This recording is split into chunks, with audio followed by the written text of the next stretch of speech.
there, my name is Shane Craddock, and this is the Inner Edge podcast, where I share a different take on how to lead and live a sustainable high-performance life. Over the course of different episodes, I'm going to challenge the belief that tension, stress, and struggle are essential to success and creativity. My experience is that there's an easier way, there's a better way, and indeed there's an essential way that we need to explore for the times that we live in. So let's go ahead, let's jump in and explore. Hello, this is Shane Craddock. Welcome to the Inner Edge and the latest episode. Before I get into today's episode, I just want to say genuinely a very big thank you for the kind messages that were sent to me by email and by text about my friend Derek Young, who I spoke about in the previous episode. It's funny with something like this. It's a new experience for me to lose somebody who's very close.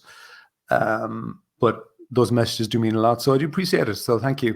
It was a great privilege for me to know Derek. It was also a privilege for me to be able to record a podcast, even if nobody listens to it. But obviously, it's clear that people did listen to it. So thank you for that, for what it's worth. Thank you.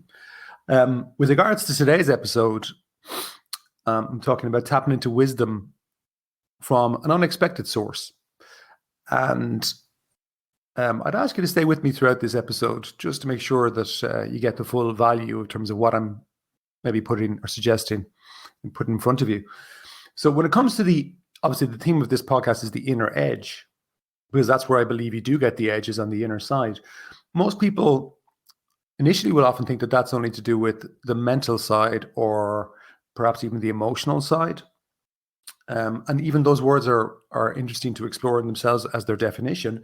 But there is another aspect on the inner side which influences what's going on with you inside. Another aspect to you which has its own intelligence, and that is your body, the physical side to you, your physical body. And so for me, I think the main point I'm going to throw out on the table today is that I believe we do need to respect our body more as a source of intelligence, not just a vehicle to move around in or to enjoy life in, amazing as it is, but actually it's a source of intelligence. And that's what I want to, I suppose, share with you some maybe thought-provoking elements today. And I'll often think about the body, and even even going through death, even recently, in relation to, say, Derek, it's clear that your body feels and also holds on to different things. It can hold on to emotion, it can hold on to trauma, it can hold on to guilt, it can hold on to all sorts of various emotions, but yet it can also allow you to experience amazing emotions like awe, inspiration, clarity, vibrancy, enthusiasm, obviously a better list. But when a car needs oil or needs to be looked after, we kind of generally, I think, prioritize the car more than we do our body. Now, there's obviously a lot more awareness around the physical side of things, but I want to go a little bit deeper. And you're probably aware, because it's in the mainstream media now, that huge explosion in research over the last decade around neuroscience and neurobiology. And what has been discovered is that there are neurons not just in our brain, but also in our heart, but also in our gut, in our stomach. Now, they didn't know that, many years ago, but now they do. Now, my bet, and again, I'm not an expert on this at all, but my bet is that in another few years, I think they're going to discover that there are neurons everywhere in your body. That's my prediction. And what they're already seeing is that there is a flow of information between the brain and the heart, and the brain and the gut, and also hugely in reverse, as in the gut and the heart communicate with the brain. And in my world, where I'm dealing with a lot of smart business people, you'll often hear the phrase, I just knew it in my gut. I just felt it in my gut. And that is an indicator that there's something else going on in our body, because very often with the brain or the mental side, people just assume that with their head. But if they talk to you as a human, they'll say, well, I just felt it, or I just got this kind of feeling, or had this gut. So there's more going on inside our physical bodies. And it's interesting to watch even that there's obviously in the last couple of years, there's a big movement towards gut health. And I don't think that to me makes complete sense. But I think we don't always connect with our body as a source of intelligence, of information, right? Until maybe something extreme happens where we say, no, I just knew it in my gut. Like the best entrepreneurs I've ever worked with, the best CEOs, they'll always have a strong sense of connecting with, well, what does my gut say about it? Now, personally speaking, I've found in the past, less so now, but in the past, I remember one particular job, I just kept getting sick and being out of work. And I'm now convinced that it was my body telling me it was time to move on. And I was resisting that. My body knew before my head knew that I was in the wrong job. I needed to move on. It was time to just go. And I've seen this time and time again where most people who are really busy with life, that when they stop, whether it's a Christmas time now or a holiday, that their body kind of goes, right, okay, now it's time to get sick and we're going to heal ourselves, because he or she just wouldn't give us time to do that a few weeks ago. Or, if your body's not being listened to, I think very often it can create a problem to make you stop and listen to it. And I think sometimes we still have great power mentally, but we can override our bodies. So for example, you can be in great pain physically, but override the body. In some cases, that's very relevant and practical. But I know from experience dealing with leaders in particular that, they can often deal with a lot of stress. Now, I think a lot of that stress is self-inflicted. I think when they understand how their mind works, it's not, they don't have to be as stressed, which initially doesn't make any sense, but you don't have to experience the level of stress that you do, even in very busy circumstances or difficult circumstances. And so I've often heard of people getting stomach ulcers. And that is also a sign from the body that, no, something's wrong here. We're trying to flag to you that there's a problem. And obviously, if that goes ignored, then it creates other more serious problems. Now, just to really stretch the idea of what's going on in your body and how it communicates with you and with us, in 2014, I went to this residential program in MIT, which has consistently been in the top 1 or 2 or 3 universities in the world over the last 10 years. And there was part of this program was to do with trying to explore new ways of creativity, leadership, and innovation. Very interesting, brilliant. There was about 80 people there from around the world, mixture of consultants, coaches, CEOs, entrepreneurs, academics, and leaders from various fields. Really, really thought-provoking. But one of the people who came in and was invited in by the faculty at MIT was, I'm going to put her name in the show notes because I don't want to say it incorrectly, but it's something like Arawani. It's an unusual name from my point of view. I think it's an Asian name. But she runs something called social theater. And essentially what it is she makes the assumption that your body has intelligence. It's trying to communicate with you. And she has different exercises that allow you to connect with that information. Now, I have an engineering mindset at my core. I originally did biochemical engineering. And even though to people who know me, they think, oh, well, Shane's sometimes a little bit out there. I can assure you that actually I still have a very well-developed engineering mind, which kicks in every now and again and goes, that's got to be BS. Just don't buy it. And so there is a skepticism in me, especially over the years, you develop it anyway, where you kind of realize most stuff is kind of BS. It's the rare things that are really the real deal. And that's what I'm looking for. But anyway, she had this assumption that your body has intelligence and is trying to communicate with you if you are open to that. And so one of the exercises she did was putting people into small groups of, say, 4 or 5. And this is the way it would work. I'd say to you as I remember it, we'd pick one person from the group and say, right, the group had to focus on that person. They would talk a little bit about what was going on in the world. We'd all listen very intently, and then we'd stop. And then you were kind of told to kind of join together as a group of 5 to create a sculpture with your bodies that would represent where the person was at now. And initially you're kind of going, here. But if you just went along with it, it was amazing what would happen. So we would eventually kind of get this instinct about moving in certain ways.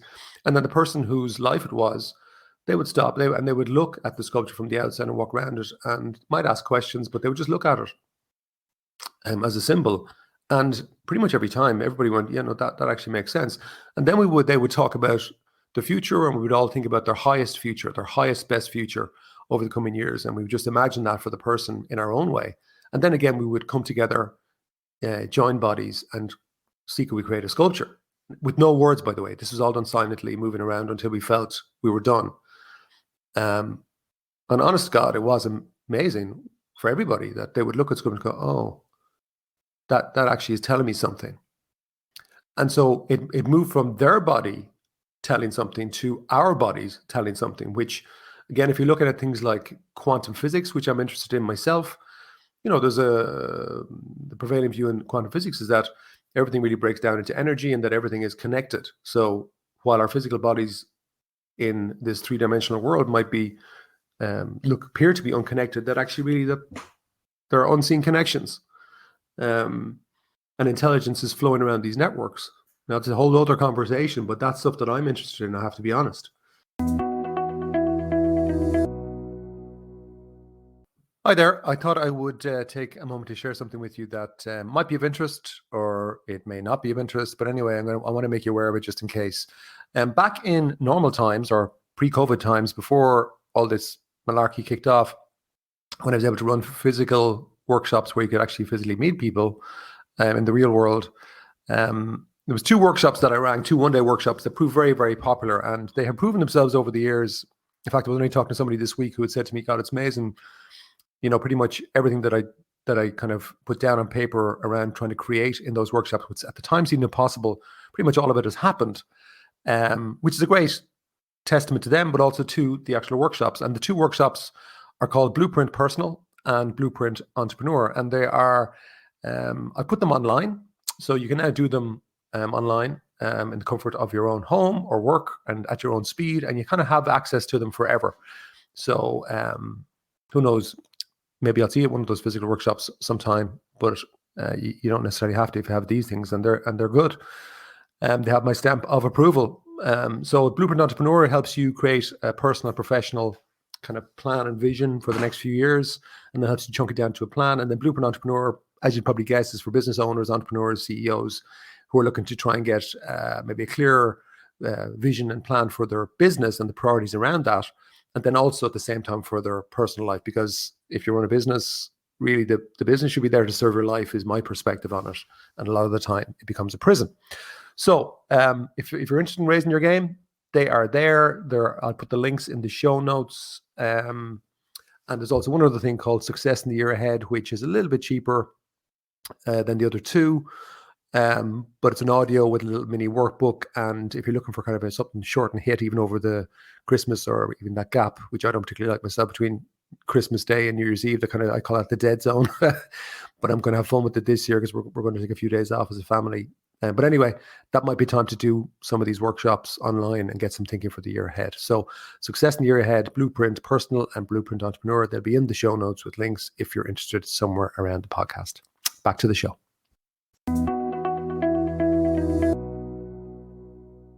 Just as an aside, there is also, if you look at things more in, say, the area of Reiki or energy or even the spiritual side, there's a kind of a body of work that says that pain in your body means different things. So, and I can't recall now exactly what these are because I'm not up to speed on all these. But for example, if you have pain in your lower back, that generally they would say that indicates there's something in this area of your life going on that needs to be resolved. Or if there's a pain in your neck, etc. So each part of the body would represent probably an issue in your life that perhaps you need to look at. You could say, well, Shane, I just injured my ankle playing 5-a-side soccer or playing rugby or playing golf or whatever. Fine, that happens too. But still, there might be, if there's a recurring injury, it's worth looking at or considering, like, what is that part of my body telling me? Or is there something here that I'm holding on to, which I think is definitely real? Sometimes when somebody even just shares something that they were feeling guilty about, it can bring this lightness or just remove this block in their body. And that's what a lot of the Eastern medicine, things like acupuncture or even Tai Chi or Qigong, it represents the flow of that energy through your physical body. And very often we can block that energy flow through our body. And there was a time in my life where I just all thought that was BS, but I don't anymore. I really see and know that there's a flow of energy going through my physical body, and my job is to keep it flowing. And when I don't, for whatever reason, then that will manifest as a physical problem. And that is telling me something.